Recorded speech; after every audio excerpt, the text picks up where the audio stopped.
Due to the nature of our country's founding, revolution is an idealized concept in American culture, often leading Americans to believe that the best course of action in the face of oppression and inequality is overthrowing the powers that be. However, this instant jump to conflict overlooks the value of compromise in dealing with serious obstacles. This is especially evident in the case of the French Revolution, where good intentions and attempts at compromise led to a brutal, destabilizing conflict that killed hundreds of thousands of people.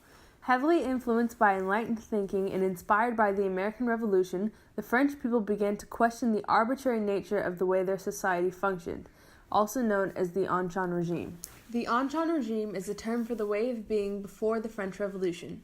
It was characterized by the deep chasm between the elegance of the upper class and the unjust poverty of the common people.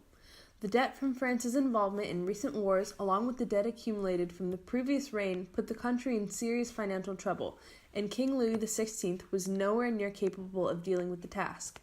He was more interested in pleasing the upper class than implementing effective reform, and the lower classes paid the price. They paid half their income in dues to nobles, tithes to the Catholic Church, and taxes to the king's agents. To prevent conflict and satisfy the majority of people, he called for the Estates General to meet. Last called 175 years prior, the Estates General was a congress, representative of the three estates of French society. 97% of people were members of the Third Estate. As a member of the Third Estate, your opportunities were severely limited, based solely on your bloodline. Not only were they less valued as human beings, but they also had to pay the brunt of taxes. Unlike their disenfranchised counterparts, the Second Estate was defined by the unearned opportunity. Based on nothing but the actions of their ancestors, they were exempt from the everyday burdens of the common people and considered superior beings in the eyes of society. The First Estate, also known as the clergy, were leaders in the Catholic Church. Because the estate included all ranks from a bishop to the common priest, the lifestyle and status varied dramatically. Although they were all exempt from the relentless taxation of the common people, many priests lived humble lives, far closer to that of the Third Estate, while upper-level clergy lived lives reminiscent of the Second. From the very beginning, it was clear that some estates were more important than others. The system in which the committee was to vote was inherently biased towards the upper class. Each estate had one vote, meaning that even though the Third Estate had almost the same number of delegates as the other two combined, the First Estate could always override their decisions. This was unacceptable to the delegates of the Third Estate, many of which were well-educated and wealthy. Influenced by the ideas of the Enlightenment period, it seemed to many of them that there was no reason that the groups should be separated, when there was little to no qualitative differences between the two. More issues arose as they began to discuss the problems at hand. They couldn't agree on whether each estate should discuss issues separately or work as one group, the second and most of the first preferring the former. Despite the others' unwillingness to cooperate, the Third Estate called their own meeting and invited the others to join them. Their attempt at compromise failed, leading the Third Estate to make radical decision to create the National Assembly, a parliament representative of the people and not each estate. King Louis, not blind to the actions of his subjects, sought to inhibit the progress of such a radical group. On June 20th, when the assembly arrived in their normal meeting place, they found it locked. Angered but not dissuaded, the group met in an indoor tennis court and made the fateful decision not to leave until they had a constitution, an event that would eventually become known as the Tennis Court Oath. Several small conflicts later, Louis and his counterparts begrudgingly compromised, beginning the process of becoming a constitutional monarch. The new government was heavily influenced by the political clubs common in France at the time. In these clubs, enlightened Frenchmen would convene to talk about politics. Among these clubs, some of the most influential were the Girondins, a moderate to conservative group, and the radical Jacobins. Many of the most prominent Jacobin members went on to become famous revolutionaries, most notably Jean-Paul Marat, Georges-Jacques Danton, Jacques Ibert, and Maximilien Robespierre. Marat and Ibert, prominent journalists, wrote tirelessly about the injustices of the Ancien regime. Robespierre and Danton were outspoken members of the Jacobin Club and staunch advocates for Enlightenment ideas. While educated leaders were trying to implement governmental change, underpaid factory workers, known as sans-culottes, and rural peasants were fighting to survive. The winter of 1789 had taken its toll on the production of wheat, causing the price of bread to skyrocket and leaving the everyday citizens desperate and hungry. On top of this, the recent calling of the Estates General had amassed troops, many of which weren't even French, around Paris, putting many of the starving underclass on edge. However, the straw that broke the camel's back was Louis's termination of Jacques Necker, a popular figure and financial advisor. 3 days after his dismissal, on the 14th of July, a mob of peasants, in an attempt to protect themselves, raided the Hôtel des Invalides, liberating 3,000 guns and 5 cannons. Without gunpowder, however, the weapons were useless. To solve their problem, the mob decided to raid the Bastille, a medieval prison, in order to get the gunpowder kept inside.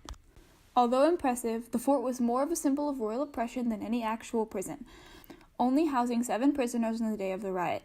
When the prison governor refused to give the mob the gunpowder they wanted, the people took it by force. In the course of a few hours, almost 100 civilians and 8 guards were killed.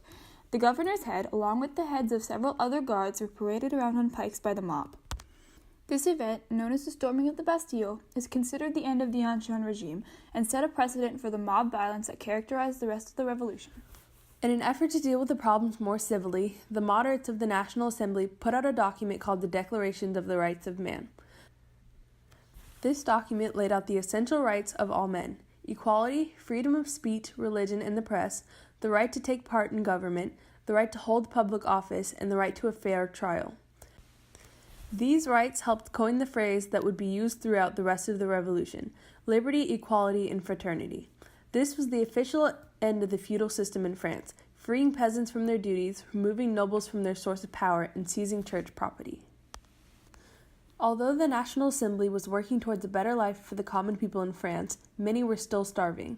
In contrast to the immense suffering of his people, however, Louis and his wife, Marie Antoinette, were living 12 miles away in the Palace of Versailles. This 2,000-acre estate, brimming with lush gardens and 50 fountains, took up to 25% of France's income just to maintain. Understandably, this upset many of the lower class, mainly because of the distance between Versailles and Paris. In early October of 1789, a group of peasants, most of which were women, decided to walk the 12 miles on foot to drag the royal family back to Paris. From then on, the king and queen resided in the Tuileries Palace in Paris. This event would come to be known as the Women's March and became the unofficial end of the monarchy as it had been before. From then on, the royal family were virtually prisoners in their own palace. Although Louis and his family were still well attended to, they were confined to the Tuileries. While there, they were subjected to the attention of the radical lower class, and events like the Day of Daggers, a standoff between noblemen and sans-culottes at the palace, were more than enough to make the royal family feel unsafe. Finally, having enough of their constant harassment and humiliation, the royal family fled Paris. Between June the 20th and 21st of 1791, the royal family attempted to abscond to the neighboring country of Austria to meet up with Marie's family. However, before they could reach the border, they were caught, recognized in the small town of Varennes. From that moment on, they lost the support of the people. In the eyes of the Third Estate, it was betrayal of the worst kind. This event, known as the Flight to Varennes, opened the door for the execution 1 year later. Soon after, the constitutional monarchy was officially put into effect, creating the Legislative Assembly. Despite his recent transgressions, Louis was retitled the King of the French and given, among other things, the ability to veto laws that the Legislative Assembly wrote. Although this new system was considerably more just, there were still some glaring flaws in it, the most obvious of which was the distinction between the active and passive citizens. Only active citizens could vote and participate in government, meaning that this title was restricted to a well-off man over 25. Although this wasn't abnormal for the time, for many of the more radical thinkers it was unacceptable. This and other issues drove a wedge between the moderates and the radicals in the assembly that would only cause more problems over time. The drama in France didn't go unnoticed by the surrounding nations. As the situation for the king got farther and farther from what was acceptable, other monarchs began to worry that the ideas of these extremists would spread to their respective countries. In an attempt to prevent any further damage, the rulers of Austria and Prussia declared war on the newborn constitutional monarchy. This worsened the relationship between moderates and radicals. The war put even more financial strain on the already inexperienced government, and each side blamed the other for its negative effects. Furthermore, the threat of invasion made the starving people of Paris restless. All this culminated in an event that would change the course of history, the attack on the Tuileries. It all started several weeks prior to the attack when the Duke of Brunswick threatened to invade France if anything jeopardized the monarchs. This threat scared many Parisians who began to blame the king himself for putting them in this danger. Under the influence of Jacobin leaders like Robespierre and Danton, the mob took over the local Paris government on August 9, 1792. The following day, empowered by their victory, a mob of sans-culottes and radicalized soldiers of the National Guard laid siege to the Tuileries Palace, determined to depose the king and put an end to the monarchy. Although the palace was relatively well defended, many native Parisian guards left before the fighting began, not wanting to be caught up in the bloodshed. Almost all of those who remained were hired mercenaries from Switzerland. The attack on the Tuileries, like many other acts of mob violence during this period, resulted in unimaginable brutality. By the end of the fighting, many Swiss guards were slaughtered in unthinkably grotesque ways. Their bodies were dismembered and subjected to obscene acts. The surviving guards were beaten and thrown into prison. When all was said and done, 650 guards were dead, and another 250 were in prison. Even more importantly, at the end of the siege, the royal family was truly imprisoned, with all of their remaining power taken away from them. From this point on, France was a true republic. This day was a major blow for the more moderate members of the Legislative Assembly, who saw this violent deposition as counter to what they wanted to do. Although moderates were by no means ousted from the government at this time, after this point the revolution took on a more radical tone. In the months after the attack on the Tuileries, the Legislative Assembly voted to officially end the monarchy and dissolve itself. A new legislature called the National Convention was formed. Under the leadership of the National Convention, France's revolution would gain momentum and eventually reach its climax. From this point forward, revolutionaries began to think in more binary terms. There became two distinct groups, those for the revolution and those who were against. Influenced by prominent revolutionary figures, people began to fear and persecute those against the revolution. On December 11, 1792, Louis was put on trial. Although his legal defense team put out a strong argument, Louis's own testimony sealed his fate. Once he was unanimously convicted, the National Convention argued over his punishment. The more radical members wanted his death, while other more moderate members were more concerned that by doing so, they would spike further violence and anarchy in Paris. Despite their attempts to prevent his execution, the moderates lost by 53 votes. In the months after the execution of the king, the moderate Girondins slowly lost control of the National Convention. The combined effects of military conflict and the misguided support of an eventual counter-revolutionary took their toll on the Girondins' reputation. By June of that same year, they'd become the newest scapegoat for the radical Jacobins and their counterparts. The final blow, however, was them making the mistake of arresting prominent radicals like Marat and Ibert. It had become clear to the other political clubs that the Girondins were counter-revolutionaries and needed to be dealt with in order to preserve the integrity of the revolution. In the last weeks of May, many Parisians expressed their distaste for the so-called royalist Girondins, calling for the political group to be removed entirely from the convention. On the 2nd of June, as 20,000 Parisians protested outside of the convention, demanding for their removal, the assembly debated on what to do. After hours of deliberation, the convention voted to expel the 22 Girondins from the convention. Within months, all were executed for their supposed crimes. After this expulsion, the period known as the Reign of Terror really began to take shape. This period was characterized by an intense paranoia that led neighbors to turn on one another and took the lives of over 250,000 people. At the head of this witch hunt for counter-revolutionaries was the Committee of Public Safety, and its most infamous member, Robespierre. Although its original purpose was much less nefarious, it quickly filled the vacuum of power left in the wake of Louis's execution. Under the control of this new radical leadership and without the protest from the now disposed Girondin moderates, the National Convention began the process of further purging the country of the so-called counter-revolutionaries. The general attitude behind their efforts was best stated by Bertrand Barré, committed Jacobin and member of the Committee of Public Safety. He said, "Terror is the order of the day. This is how we do away instantly with both royalists and the moderates and the restless counter-revolutionary scum. The royalists want blood. Well, they shall have the blood of their conspirators, the likes of Brizard and Marie Antoinette.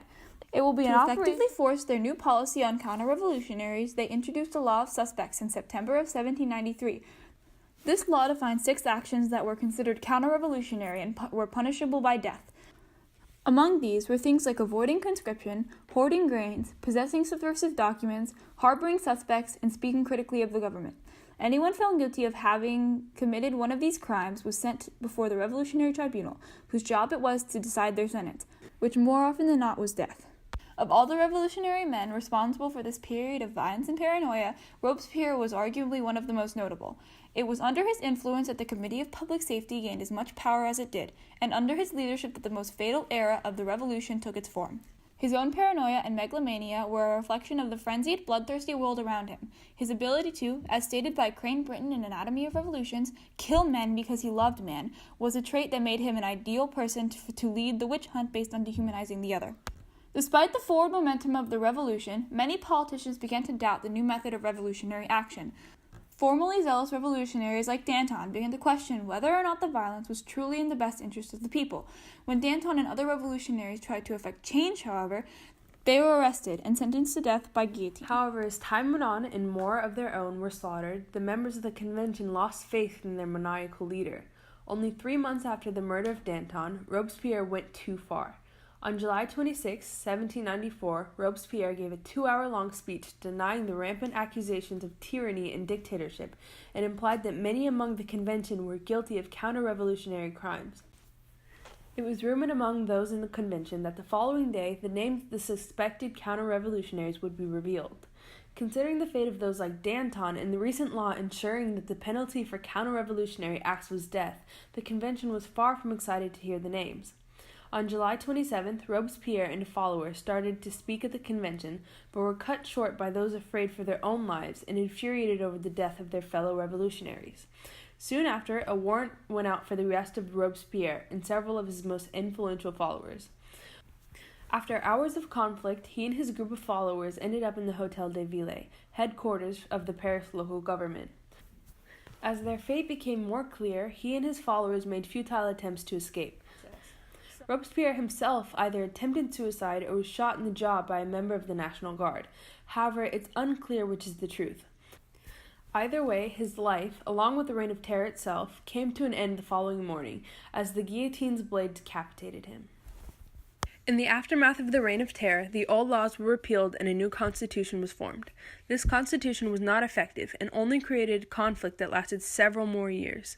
This conflict came to an end when compromise was effectively implemented after the Revolution of 1848. The revolution was born out of good intentions, to serve its people and give everyone a chance to live their lives. This goal was apparent towards the beginning. The tennis court oath sparked change and compromise that seemed to promise a better future. But the latter acts of this revolution cast a shadow on the first. The lack of compromise and tolerance for different ideas ultimately doomed this movement and was why it was unsuccessful. It goes to show how through compromise anything seems achievable, and as soon as the compromise stops, so does the effective change.